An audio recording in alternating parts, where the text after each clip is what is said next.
अज़ीज़ व मोहतरम सामईन, अस्सलामु अलैकुम वरहमतुल्लाहि वबरकातुहू। आप सब कैसे हैं? आपकी सेहत और दुनियावी परेशानियों के लिए दुआगो हूँ।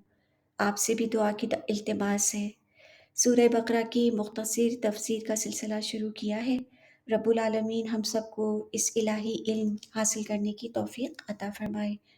आज आया नंबर 4 की तफसीर बयान करूँगी। अऊज़ु बिल्लाहि मिनश शैतानिर रजीम, बिस्मिल्लाहिर रहमानिर रहीम। वल्लज़ीना युमिनूना बिमा उनसिला इलैक वमा उनसिला मिन क़ब्लिक व बिल आखिरति हुम युक़िनून।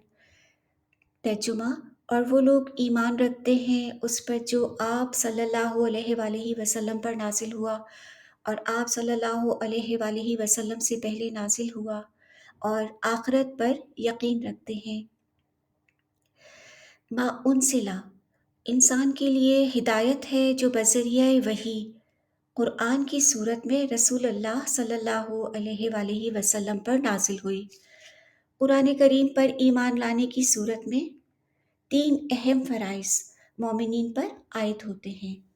पहला ये कि हिदायत की इस किताब से दर्जा बदर्जा हिदायत हासिल करें और इसके असूलों को अपनी अमली ज़िंदगी में बरूए कार लाएं।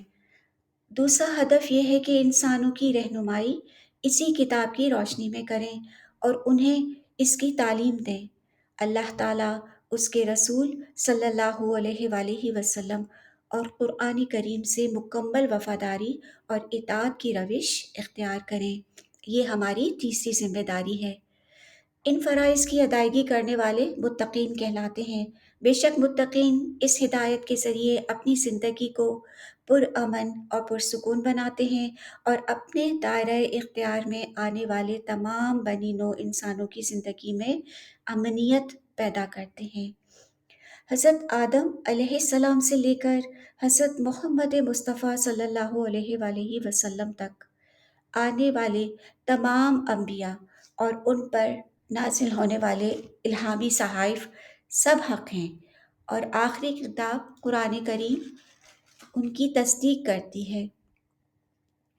इसलिए उन सब पर ईमान लाना, हमें कुरान की रोशनी में ईमान लाना है। एक मुत्तकी इंसान कुरान करीम और गुज़श्ता इल्हामी सहाइफ को एक ही हकीकत समझता है और उन पर अमलन ईमान रखता है। गुज़श्ता उम्मतों ने इल्हामी कुतुब में तहरीफ़ात कर दी।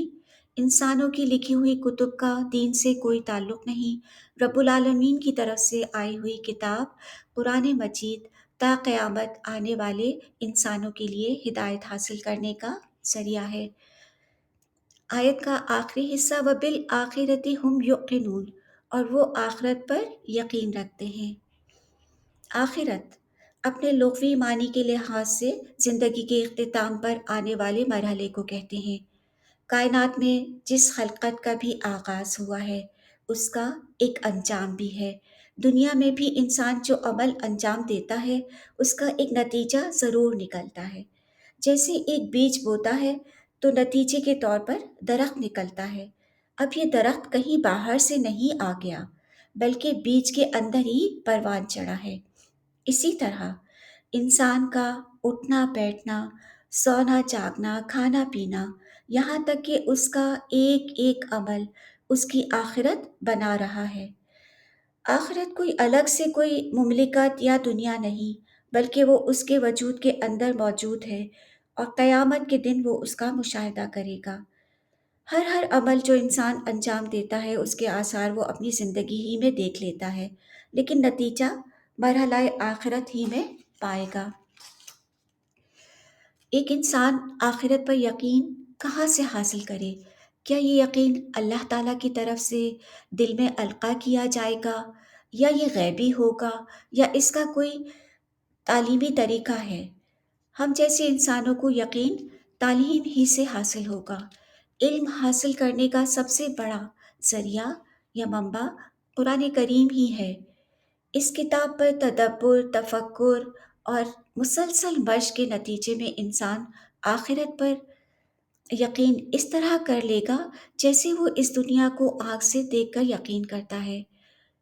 اس یقین میں شک نہیں ہوگا اور انسان کا نفس پرسکون اور مطمئن ہو جائے گا۔ متقی کی چوتھی اور سب سے اہم صفت یہی بیان ہوئی ہے کہ اس کا آخرت پر یقین مستند ہوتا ہے۔ صدق اللہ العلی العظیم۔